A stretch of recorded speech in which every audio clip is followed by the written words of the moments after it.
You broke something inside me. That was your mistake. Now watch how I fix it in my own fucking way. She told me I was too boring for her new life. The next day, I discovered her secret phone and the videos she recorded with her lover. She thought I'd break. Instead, I started building a trap. That's not a metaphor. That's the exact moment my old life ended. My name is Ethan Carter. I'm 35. And until that week, I honestly believed my wife, Madison, was just going through a phase. You know, the classic, new clothes, new friends from work, suddenly too tired to talk, but somehow never too tired for her phone. If you had pressed me back then, I would have sworn she loved me. Now I know she loved the version of herself she could build on my back. The night before everything cracked, we were sitting at the kitchen table like strangers in a waiting room. The house was quiet but not peaceful, the kind of silence that hums, like something is burning in another room and you just haven't smelled it yet. She was scrolling on her phone, half smile on her face, thumb flying. Not our shared phone, her new one, the one she said she needed for work. I watched her laugh at something, then lock the screen the second she felt my eyes on her. "Everything okay?" I asked. That was my mistake. I asked like I still had a right to know. She sighed dramatically, like I just ruined a movie. "Ethan, you are always asking if everything is okay. It's suffocating." "I'm literally just talking to my wife," I said. "Sorry, I'm not interesting enough as a wall." She looked up then, and her eyes were cold in a way I had never seen. No frustration, no sadness, just contempt. That's the word I was avoiding, but let's not lie now. "You know what?" she said, leaning back in her chair. "You are a wall. You're safe, predictable, boring. I'm done pretending that's enough for me." My ears rang. "What does that even mean, Madison?" She tilted her head, studying me the way you'd look at a coat you plan to donate. "It means I've changed. I want more. I want a new life. And you?" She gave a short laugh. "You're too boring for my new life." There it was, a sentence that felt like a knife wrapped in perfume. I remember every detail. The way her silver bracelet slid down her wrist, the tiny wine stain on her shirt, the blue glow of the fridge behind her. My brain took a snapshot because some part of me knew. This is the moment you'll replay when you stop making excuses for her. I didn't scream. I didn't flip the table. That's not who I am. "Then why are you still here?" I asked quietly. She rolled her eyes. "Because life doesn't just magically rearrange itself overnight. Ethan. God, you really don't get how anything works, do you? I'm tired. I'm going to bed." She walked past me without touching me, without even brushing my shoulder. That somehow hurt more than if she'd slapped me. I sat there long after I heard the bedroom door close, trying to make it make sense. Maybe she was burnt out. Maybe she was depressed. Maybe I had really become that dull. I was still hunting for reasons that made me the problem. Then the next day happened. It started stupidly normal. She left early, said she had some strategy meeting with her team. Her coworkers, the new ones with perfect teeth and loud laughs, seemed to have endless strategy meetings that never showed up on any official calendar. I stayed home, working remotely from my laptop on the dining table. Around noon, I went to grab a charger from the bedroom. That's when I saw it. Not the phone. Not yet. First, I saw her purse dumped on the chair, half open. Madison never left it like that. She treated that bag like a sacred object. Inside, her usual phone, the one I knew, the one on our shared plan, was sitting right on top, screen dark, which didn't make sense. She never went anywhere without a phone, not even to take out the trash. A weird chill slid down my spine. "Calm down," I muttered to myself. She probably grabbed her work phone. And that's when the thought hit me, what work phone? She'd never given me the number, never left it charging anywhere I could see. I'd asked once and she'd snapped, "It's just for internal stuff. You wouldn't need it." I turned to my side of the bed to search for the charger and stepped on something. It was a phone.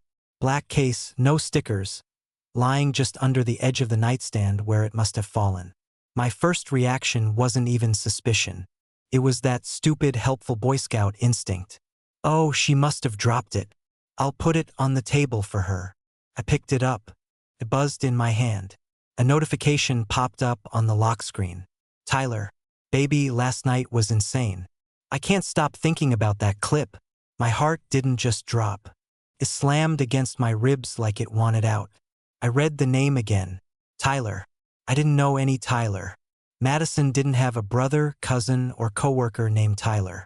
Not one she ever mentioned. My thumb hovered over the screen, shaking. Don't do this, some pathetic part of me whispered. Put it down. If you don't open it, it's not real yet. But you already know what I did. I tapped the screen. No password. The idiot hadn't even locked it. The message thread exploded in front of me. Hearts. Fire emojis. Photos I couldn't bring myself to open. Voice notes. And then I saw the word that made everything inside me freeze. Video. I scrolled up. There they were. File after file. Short clips. Thumbnails that showed just enough to tell me I did not want to see more but knew I had to. My finger hovered over one. I pressed play. I won't describe what I saw. I don't have to. Your imagination will do the dirty work for me. I'll just say this. I recognized my own bedroom. My own sheets. Her laugh. His hands. I didn't watch it all. I didn't need to. I fumbled to stop it. But the audio kept echoing in my head. Her voice, breathless and happy in a way she hadn't been with me in a long time. For a few seconds, I couldn't breathe. It felt like someone had punched straight through my chest and grabbed whatever was beating there. She told me I was too boring for her new life. And there she was, building that new life on my bed, on my time with someone else. She thought I'd shatter, fall to my knees, beg, scream, throw her out and make a fool of myself while she cried fake tears and told everyone I overreacted. But something different happened instead. I sat down on the edge of the bed, phone still in my hand, and a strange, eerie calm slid over me. It was like stepping out of a burning house and realizing you're not dead. Okay, Madison, I whispered. You want a new life? My voice sounded unfamiliar, steady, cold. You're about to get one. Right there, with that secret phone burning against my palm and her lover's name glowing on the screen. I made a decision. I wouldn't confront her. Not yet. I would watch. I would listen. I would collect every careless little lie she threw at me and line them up like dominoes. She thought I'd break. Instead, I started building a trap. I didn't move for a long time. I sat on the edge of the bed with that secret phone in my hand, staring at the screen like it was a live grenade. My first instinct was to smash it. My second instinct was to throw up. What I actually did was neither. Instead, I opened the gallery. There were folders. One of them was named Work. Another was named Gym. And then there was a private album with a tiny lock icon and a stupid little heart next to it. Of course, I tapped it open. Again, I won't walk you through every frame. You already know the setting. My bedroom, a hotel room I'd never seen, the back seat of a car with fogged windows. Madison's body, Madison's laugh, Madison's voice begging for more as if I'd never existed. A stranger's hands on her like she was his trophy. But what really destroyed me wasn't the physical stuff. It was the look in her eyes. Joy, freedom, excitement. I hadn't seen that look directed at me in years. I forced myself to stop after a few clips. I was shaking so badly the screen blurred. If I kept going, I knew I'd either rage out or collapse, and neither of those options fit the man I needed to become. So I switched to the messages. Tyler, baby, last night was insane. I still smell you on my hands. Madison, stop faced with tears of joy, you're gonna make me miss our meetings too much. Tyler, you said you were bored at home. Still bored? Madison, he's like a roommate with a mortgage. I want fireworks, not calendar reminders. Roommate with a mortgage. That one got me. I scrolled further up. 3 months. That's how long it had been going on, at least according to the first saved messages. 3 months of strategy meetings, late-night brainstorming. I'm too exhausted for anything tonight. Ethan, can we not? 3 months of turning me into the villain in a story I didn't even know I was in. I took a breath and made myself do the smartest thing I could think of in that moment. I started documenting. I grabbed my own phone, opened the camera, and began taking pictures of the screen. Every filthy line, every shot of my house, every time she told him, "He's so clueless, it's almost cute." Goo. She called my ignorance cute. Some part of me, the part that still loved her, winced at every screenshot. Another part, the part that had heard her call me too boring for her new life, sharpened like a blade. Halfway through this, the phone vibrated again. "Tyler, you at the cafe yet?" My blood ran cold. She wasn't at a strategy meeting. She was on her way to another new life moment, probably painting me as the dull husband who didn't get her. My thumb hovered over the keyboard. For a second, I actually considered answering, sending something that would blow everything up right there. But that would be rage. And rage burns fast. I needed something colder. Instead, I went into the settings. I opened the cloud backup options. Every photo, every video, every message thread. I synced them to a fresh email address I created on the spot. Evidence. Insurance. My trap needed teeth. I was in the middle of typing the password when I heard it. The front door clicked open, then slammed shut. I nearly dropped both phones. She was home, 2 hours earlier than usual. "Ethan?" Madison's voice floated down the hallway, sing-song, the way she used to talk to me when she wanted something. "You here?" I had about 3 seconds to react. The secret phone was still open in my hand. Screen lit up with her messages. The bed was unmade. My pulse was pounding so hard I could feel it in my teeth. I did the only thing I could. I slid the phone back exactly where I'd found it, on the floor half under the nightstand. Then I grabbed my charger, yanked it off the outlet like that had been my only mission here, and walked out of the bedroom as casually as my jelly legs would allow. Madison was in the kitchen, setting down a shopping bag. She had sunglasses on despite being inside, and that fake little "oops you caught me" smile on her face. "There you are," she said. "Wi-Fi died at the cafe. I couldn't get any work done, it was pointless. What are you doing home? I thought you'd be at the co-working space." "I finished early," I said, thankful my voice came out calm. "Figured I'd save us the membership fee for today." She scrunched her nose. "Well, that's practical of you." The way she said practical sounded like an insult. "Where were you just now?" "In the bedroom," I said, meeting her eyes. "Looking for my charger." She hesitated, just for a heartbeat. Then the mask snapped back on. "Of course," she said, brushing past me to put the groceries away. "God, this place is a mess. You really need me around, don't you?" I watched her open cabinets like she owned the air inside them, moving with that careless confidence of someone who believes their lies are bulletproof. She had no idea. No idea I'd seen the videos. No idea I'd read her calling me a roommate with a mortgage. No idea I'd just synced her entire double life to a server she couldn't reach. "Everything okay?" I asked, mimicking my own question from the night before. She didn't even look at me. "I'm fine. Just stressed. You wouldn't understand the pressure at work. Ethan, it's a lot." "Strategy meetings?" I asked. Her hand froze on a box of pasta. Then she laughed, too loud, too fast. "Yeah, you know how it is. You plan things, you adjust, it gets crazy." I nodded slowly. "Yeah," I said. "I'm starting to understand how planning works." She missed the weight in my voice. Or maybe she heard it and thought I'd never do anything with it. That was her mistake. Because right then, as she turned her back on me and started humming some stupid pop song, I made myself a promise. I wasn't going to explode. I was going to watch. I was going to let her lie. Let her dig deeper. Let her build her shiny new life exactly how she wanted.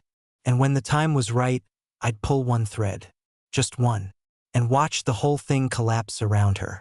Most men think the hardest part of discovering betrayal is the moment you see it. They imagine the shock, the sting, the punch to the soul. They're wrong. The real war begins after you know. Because once you have the truth, you can't unknow it. Every word becomes suspicious. Every smile feels choreographed. Every casual touch is a lie painted with warm fingers. And yet, you must keep breathing, keep nodding, keep playing dumb. That's where I lived for the next few days. In a world where my wife, Madison, believed she was starring in her own secret romance, while I was just the cardboard husband waiting in the background.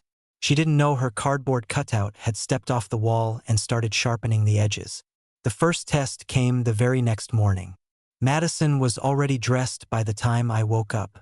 Hair curled, lips coated in a shade of red she hadn't worn for me in years. She paced between the mirror and the closet like she was auditioning for a role she already assumed she'd gotten. "You're up early," I said, voice steady. She jumped slightly, just a flicker. Not guilt, fear of being observed. "Big day at work," she said, smoothing her blouse. "Presentations, meetings, stress, the usual." My chest burned with the memory of Tyler's messages. His smug, meetings comment, his sickening emojis. I forced myself to smile. "You'll do great," I said. She blinked, confused for half a second. I wasn't supposed to be supportive anymore, not in her script. In her narrative, I was the dusty furniture she'd outgrown. "Yeah," she muttered, grabbing her purse. "I always do." She left in a hurry, like the house was shrinking around her. As soon as the door shut, I pulled out my laptop and opened the cloud account I'd created. My stomach twisted. New messages. They were talking again. "Tyler, got us a room. Noon. Same place. Madison. God, I can't wait. He keeps asking questions. I swear I'll lose my mind." Me. I was the inconvenience, the background noise, the burden in her way. But it wasn't the messages that got me this time. It was something else, a detail I had missed before.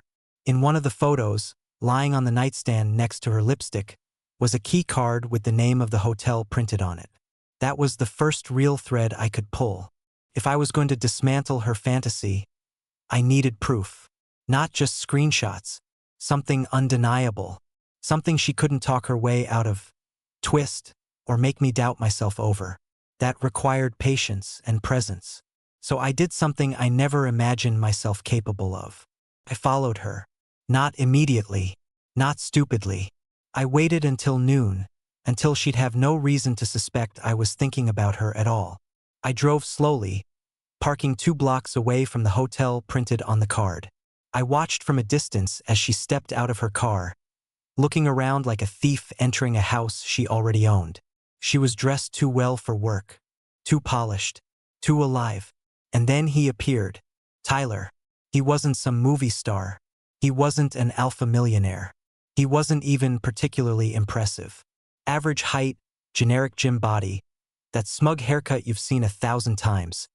The cut that screams, "My personality ends at my jawline." That hurt more than I expected. She didn't betray me for someone better. She betrayed me for someone easier. Someone who didn't challenge her. Someone who made her feel young without effort. Someone who wanted the fantasy she projected, not the woman she refused to face. They didn't see me. They didn't even look around. Their arrogance was almost biblical. They walked into the hotel like a couple who believed God himself approved. I didn't approach them. I didn't scream. I didn't cause a scene. Instead, I took photos. Precise, clean, time-stamped evidence. Madison entering the hotel. Tyler holding her waist. Their hands intertwined like they'd earned it. Proof. Not emotion. Not suspicion. Not intuition. Proof. Then I went home. My hands shook the entire drive. Not from fear, but from clarity. There's a strange power in knowing you are no longer guessing. The fog lifts. The rules change. I sat at the dining table waiting for her return, rehearsing my face, my tone, my breathing. I couldn't let her see even a crack. When she finally walked through the door, her hair was messier, her lipstick gone, her blouse slightly wrinkled. She smelled like perfume layered over guilt. She gave me that same tired smile, the one she thought hid worlds. "Long day?" I asked. "You have no idea." She sighed dramatically, dropping her purse. "Work is just exhausting." "Oh," I tilted my head. "Meetings again?" She froze. There it was, a flicker, the first real one. Her voice came out flat, almost robotic. Yes, meetings. She waited for me to look away. I didn't. She cracked first. What? She snapped. Why are you staring at me like that? Because you're lying. Because your life is a stage and you think I'm still clapping. Because you don't know I've walked backstage and seen the scaffolding. But I didn't say any of that. Instead, I smiled. No reason, I said. I'm just learning how planning works. You know, adjusting, timing, strategy. She frowned, confused, but shrugged it off. That was the moment I realized something. Madison wasn't just cheating. She believed she was untouchable. She believed I was too boring to ever fight back. And that belief was going to be the rope she'd hang herself with. The trap wasn't coming. The trap had already begun.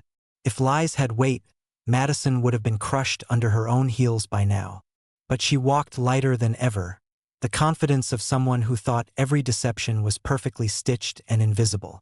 What she didn't realize was that lies, like cheap thread, start to unravel the moment someone pulls the first loose end. And I was pulling, quietly, patiently, with a smile she thought belonged to a clueless husband. The next few days became a study in her behavior, not the woman she once was, but the creature she had evolved into. The new Madison didn't ask how my day was. She didn't care what I cooked. She didn't bother with affection, not even pretend gestures. She had replaced me emotionally long before she placed someone else physically. She was no longer hiding her disdain. She was flaunting it like a teenager testing boundaries she assumed had disappeared. It started with little things. She'd leave the table without clearing her plate. She'd ignore messages from me but respond instantly when her phone buzzed in the other room. She'd sigh when I spoke, like my voice was static on a radio she couldn't turn off. When she came home late, she didn't even bother faking exhaustion anymore. She came home glowing. There's a rule cheaters follow without knowing it. They begin to resent the person they betray, because hating you makes their guilt easier to carry. Madison had mastered that rule.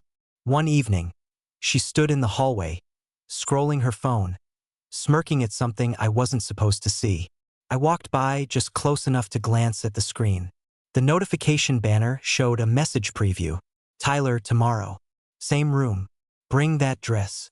Before I could blink, she locked the screen and turned to me with a venom-sweet smile. Can you not stand behind me like some creep? She snapped. I raised an eyebrow. I was literally walking to the kitchen. Well, she huffed. Walk quieter. Funny how someone who claims you're boring suddenly complains you're too noticeable. I almost laughed, but I held it in. Mockery comes later. Right now, silence was a weapon, and she didn't realize I was sharpening it. A few nights later, something interesting happened. Madison emerged from the bathroom wearing a perfume she used to reserve for anniversaries. The kind that once made me lose my train of thought. The smell hit me like déjà vu dipped in acid. You're dressed up, I said casually. Going somewhere special? She didn't flinch. That was new. Girls' night, she said, adjusting her earrings. You wouldn't understand. The spontaneous. Fun. You should enjoy yourself, I replied. She blinked, an involuntary tick of surprise. She expected resistance. She expected me to ask who was going. She wanted a scene, something she could emotionally weaponize later. Ethan tried to control me, or he's obsessive, but I didn't give her a single excuse to paint herself as the victim. I stood up and walked toward her, stopping just close enough for her to feel my breath. Just be safe, I said softly. Her face twitched. That wasn't the script she rehearsed. She stepped away too quickly, her laugh brittle. I don't need your advice, she muttered. She grabbed her purse and stormed out, heels clicking like a metronome counting down her downfall. The moment the house fell silent, my phone buzzed. It was a motion alert, the hallway camera I'd installed a week before. The one she didn't know existed. I tapped the feed. There she was. Madison wasn't heading to a girls' night. She was changing her shoes in the hallway, swapping flats for the stilettos she kept hidden behind the boiler. Shoes she didn't wear around me anymore. Shoes meant for someone else's eyes. She checked her reflection in a small mirror she kept tucked behind the cleaning supplies. She touched up her lipstick, smiled at herself. a smile I hadn't seen in years, and strutted out. Not embarrassed, not conflicted, proud.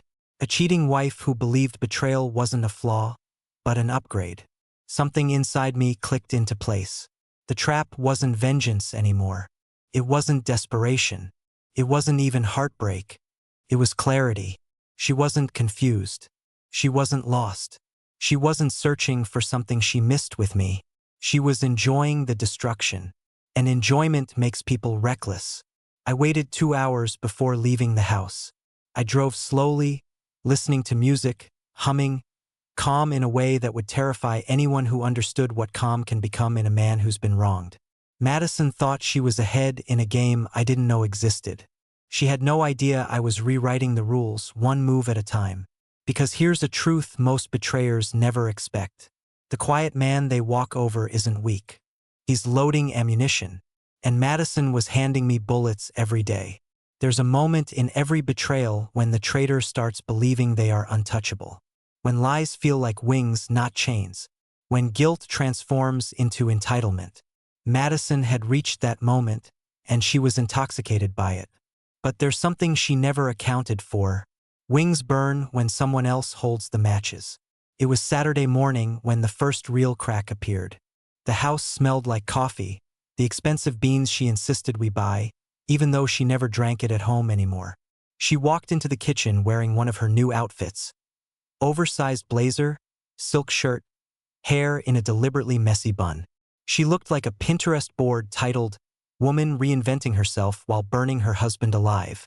"Morning," I said. She didn't answer. Instead, she rolled her eyes, heading straight for the fridge. This was her new favorite hobby, acting like acknowledging me was beneath her, like my presence irritated her, like breathing the same air was an inconvenience. Funny how someone who once cried when I traveled for work now sighed when I asked how her day was. I watched her take out a green juice, her new obsession. She hated juice like that, but Tyler loved it. I knew because I saw him recommend it in one of their messages. She didn't know her tastes were puppeteered by a man who couldn't spell definitely correctly. "Got plans today?" I asked casually. She stiffened. Humans don't react to harmless questions unless their conscience has something to hide. "Just errands," Madison said, too quickly. "Then maybe a walk. Fresh air helps me think. Think about what pose you'll make in the next video. What lie you'll feed him tonight. Whether to call me boring in a new adjective." But I didn't say any of that. My greatest power was silence she couldn't interpret. She turned around and leaned against the counter, sipping her juice, staring at me like I wasn't a person, just a placeholder. "You know," she said, voice dripping with condescension, "you could work on being more spontaneous, more exciting." I smiled slowly. "I'm working on something." She didn't catch the double meaning. She rarely listened anymore. She only waited for her turn to talk. "Well, that's good," she said smugly. "Growth is essential." If only she knew how much I was growing. She grabbed her keys, strutted toward the door, then paused like she'd remembered something crucial. "Don't text me," she said. "I'll be busy." She didn't ask if I needed anything, didn't kiss me goodbye, didn't look back. She walked out of the house like she was leaving a hotel room she never planned to revisit. As soon as the lock clicked, my phone buzzed. Motion alert. Driveway camera. I tapped the feed. She wasn't alone. Tyler was waiting in his car, leaning against it like he was auditioning for generic man who thinks he's dangerous. Madison lit up the second she saw him. She didn't glow like that for me anymore. She didn't glow like that for reality. Only for fantasy. They kissed. Not passionately, possessively. Like he owned parts of her she stole from me. I should have been furious. I should have wanted to break something. But anger is a storm, loud, violent, temporary. What I felt was something else. Calculation. Because here's the strange blessing of betrayal. Once someone kills who you were, they can't hurt the version of you who rises afterward. I took screenshots, recorded the timestamp, saved the clip to my private cloud folder titled, "Exit Strategy." Not revenge, not rage. Exit. An exit on my terms, not hers. They drove away, believing the world was applauding them. They didn't know the only person watching was the man who would write their ending. I sat at the table, opened my laptop, and slowly, methodically, began assembling everything: hotel timestamp photos, messages saved from her secret phone, a video evidence of their meetings, financial records showing her new purchases. Piece by piece, her fantasy life became evidence. And then, something unexpected happened. My phone buzzed again. A new message. Not from Madison. From an unknown number. Unknown. You don't deserve this. My heart stuttered. I stared at the message, pulse pounding. The number wasn't familiar. The wording wasn't spam. Felt deliberate. I typed back, "Ethan, who is this?" No reply. 5 seconds. 10. 30.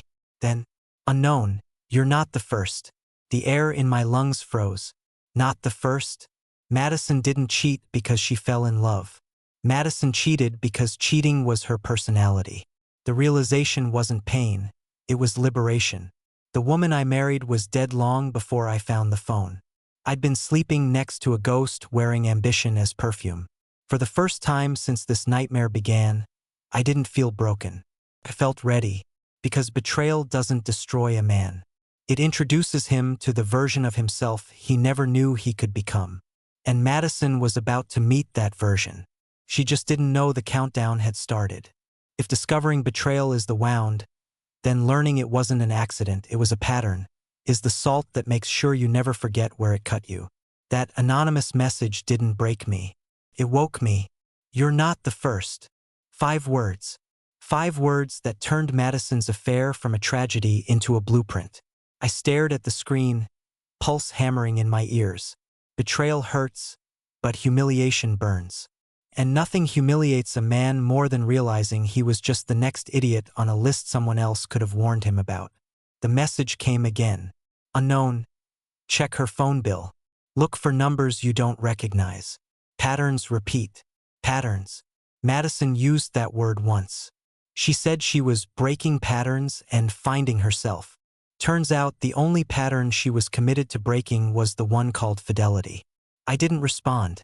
Whoever this was, friend, stranger, ghost, I didn't care. Whoever they were, they weren't wrong.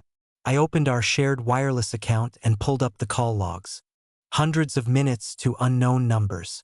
Calls at odd hours. Consistent. Predictable. Almost rehearsed. Tyler wasn't the first. He was just the most recent cast member in her personal drama. That should have shattered me. Didn't. There's something liberating about clarity. Pain is chaotic. Truth is organized. And in that moment, I wasn't a victim anymore. I was an architect. An architect of consequences. That evening, Madison came home late, again. Her makeup was smudged in a way that had nothing to do with weather. Her lipstick was faded only in the corners of her mouth. Her hair was disheveled in a way no wind could justify. She tossed her bag on the couch like she owned the house and I was an old tenant she was waiting to evict. "You're still awake?" she asked, surprised. "I couldn't sleep." "That's not my fault." Interesting answer. Not, "Are you okay?" Not, "What's wrong?" Just a preemptive defense of her innocence she didn't even know I was questioning out loud. Her conscience was speaking louder than she realized. She pulled off her earrings and walked toward the bedroom. No kiss. No greeting. No guilt. Guilt requires empathy. Madison had none left for me. I followed her. Not physically, but mentally. Studying her moves, storing them like evidence. She was humming a pop song as she changed. Not the one she hummed around me when we were happy. A new one. One Tyler once sent her a lyric from. You'd think cheating would make someone act paranoid. It made her bold. Too bold. Like she thought the knife in my back was a decorative accessory. She finally climbed into bed, turned her back to me, and mumbled, "Turn off the light." I didn't move. "Ethan," she snapped, "turn it off." Her tone wasn't annoyance, it was ownership. Funny how she treated me like an appliance. Something that existed to serve her until she replaced me with a newer model. Only this time, the appliance was learning how electricity worked. "I have a question," I said quietly. She froze. Not a dramatic freeze, just a subtle, involuntary stop that only guilty people experience. "What?" she asked, voice suddenly cautious. "Are you happy?" She laughed. Not a joyful laugh. A cruel, metallic one. "What does that even mean? Happy? What are you, a therapist now?" "I just want to know." She rolled over and looked at me with eyes colder than the first night I met her. Eyes that saw me not as a husband, but as a placeholder she was tired of stepping over.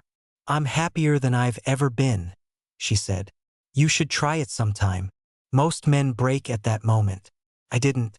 Her cruelty wasn't a blade anymore. It was a blueprint. She had given me the final piece I needed. Madison wasn't cheating because she was lost. She was cheating because she believed she deserved more, even if she earned nothing. Her arrogance was my advantage. Her confidence was my camouflage. Her fantasies were my traps. 2 hours later, when she finally fell asleep beside me, breathing peacefully, believing she had already won, I got out of bed quietly, went to my office, and opened the anonymous message again. Patterns. I traced those numbers back. And then I found something Madison never intended for anyone to see. One number repeated across multiple dates, long before Tyler existed. A different name attached to the billing history. Chase Hooper. Another man. Another chapter. Another fool. But not just another lover. His last message to her, months ago, read, "You'll regret this someday." My phone buzzed again. Unknown. She always escalates. "You're at the final stage." Final stage? Was I the finish line? Or the ending she didn't see coming? I typed one sentence. "Ethan. Who are you?"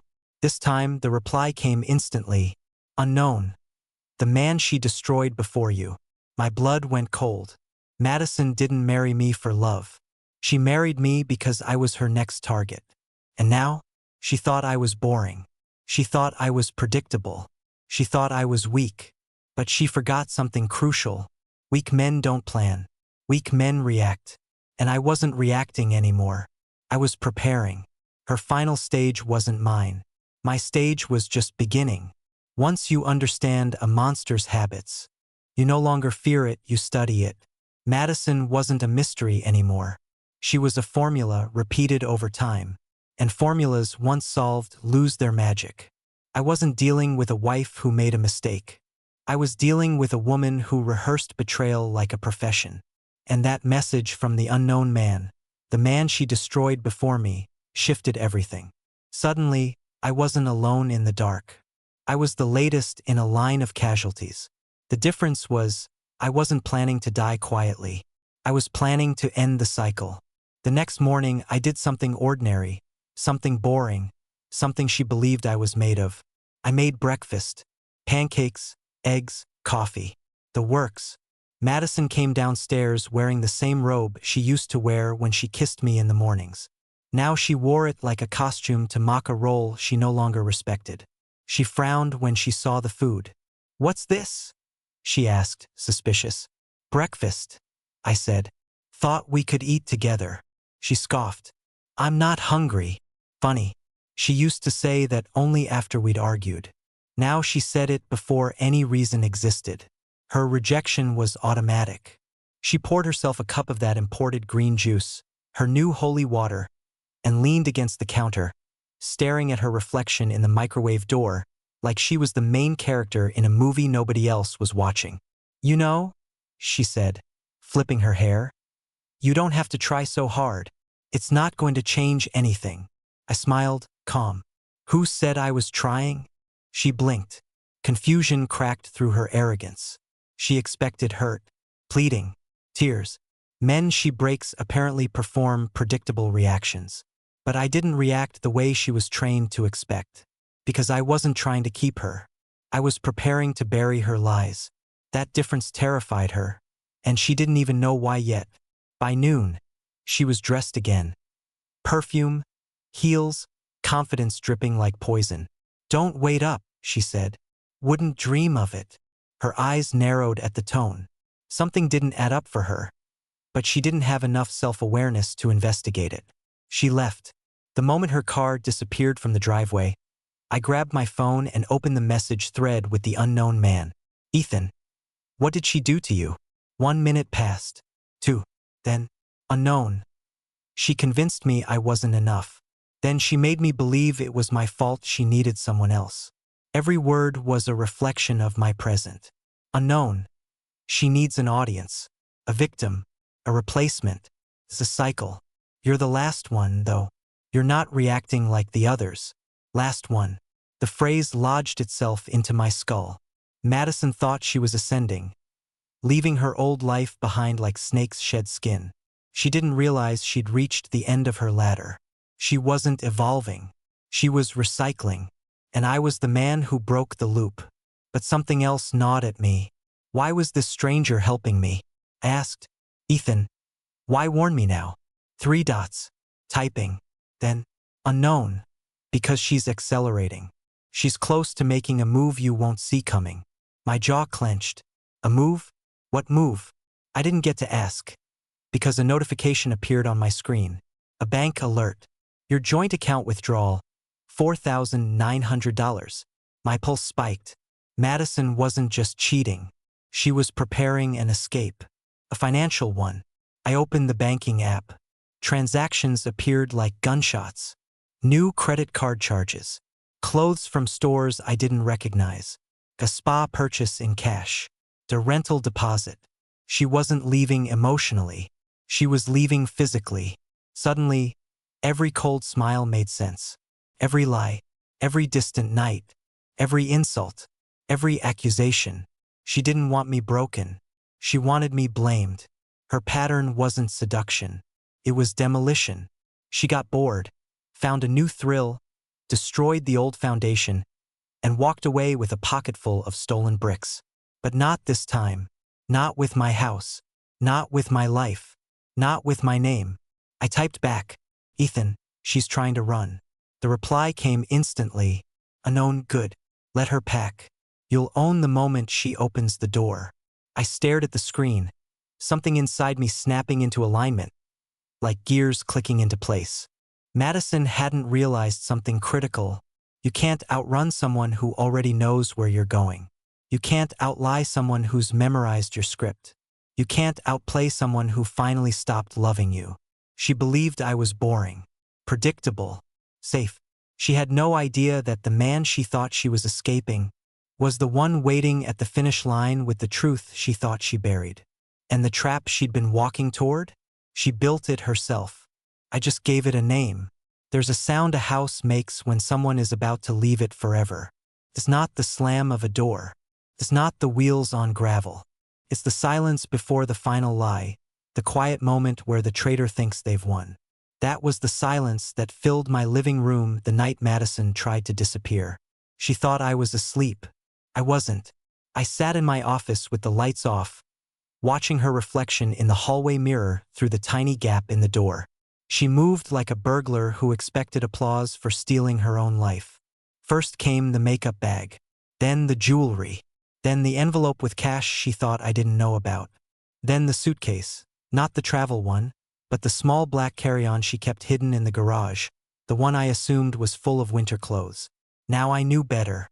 It was a getaway bag, not packed for adventure, but for evacuation. She checked her phone between steps, smiling at messages from a man who thought he was inheriting a prize. Not a problem. Tyler wasn't her escape. He was her landing pad, her next foundation, her next fool. I waited until she placed the last item in the suitcase, a passport I didn't know she had, before I stepped into the hallway. Going somewhere? Her entire body jerked. Guilt shot across her face before she slapped a smile over it, fast and clumsy. "What are you doing awake?" she asked, voice too bright to be real. "I could ask you the same question," I replied. She glanced at her suitcase like she still believed she could talk her way out of it. "It's not what it looks like. Liars say that when it's exactly what it looks like." "Oh," I asked. "Then tell me what it is." She opened her mouth. Nothing came out. Not a lie. Not an excuse. Not even one of her trademark insults. She was out of script. When silence became her only weapon, I opened the drawer of the console table beside me and placed her secret phone on top of it. Screen up, unlocked, every message with Tyler lined up like dead soldiers. Her face drained of color. I didn't yell. I didn't accuse. I didn't ask why, because I already knew the truth. She didn't cheat because she was unhappy. She cheated because destruction made her feel powerful. Her shoulders tightened. Her eyes darted toward the door. She wasn't processing guilt. She was calculating escape. "I can explain," she whispered. "Explain what?" I asked. "The hotel? The phone? The money you've been siphoning from our accounts." Her mouth opened again, closed again. She looked like a malfunctioning robot trying to reboot a morality she never had. Then she switched tactics, the final stage of a manipulator. Blame the target. "If you weren't so boring, none of this would have happened." There it was. Her gospel. Her justification. Her confession. A lesser man would have broken. I smiled. "I know," I said. "That's why I fixed it." Madison blinked. Confusion rippled through her. "What do you mean, fixed?" I stepped aside. Behind me, resting on the dining table, were 3 envelopes, neatly stacked. Envelope 1, a printed timeline of her affair, with photos and videos attached. Envelope 2, bank statements and evidence of her unauthorized withdrawals. Envelope 3, a legal document she never expected to see. Petition for divorce. With cause. Filed today. Her name at the top. My signature at the bottom. Her hand shook as she picked it up. You can't do this," she whispered. "Madison," I said softly, "you started this." Her throat tightened. Tears formed, not regret, not remorse, fear. Fear meant I had finally spoken the language she wasn't leaving me. She glanced at the door one last time. "You'll regret this," as if escape still existed. "No," I said, stepping back, letting the moment settle like dust after demolition. "Regret is for men who lose. I didn't lose anything. I just stopped pretending someone like you was worth keeping." She grabbed her suitcase, but not with triumph, with panic. Her footsteps were no longer confident. Her heels clicked like nails sealing her own coffin. When the door closed behind her, it wasn't an ending. It was the absence of noise where poison used to breathe. The house didn't feel empty, felt clean. Aftermath. People think betrayal ruins a man. It doesn't. It reveals him. I didn't become someone new. I became someone honest. Someone who stopped apologizing for expecting loyalty in return for love. Madison chased excitement because she mistook chaos for passion. That's not living. That's drowning. And men like me, we learn to swim deeper than the waves that tried to bury us. If you ever find yourself in my position, here's the only advice you'll need. Never chase the person who chooses the fire over the home. Let them burn. Then build your life from the ashes they thought would bury you. Because betrayal doesn't end your story. It hands you the pen. And now, I'm writing a better one.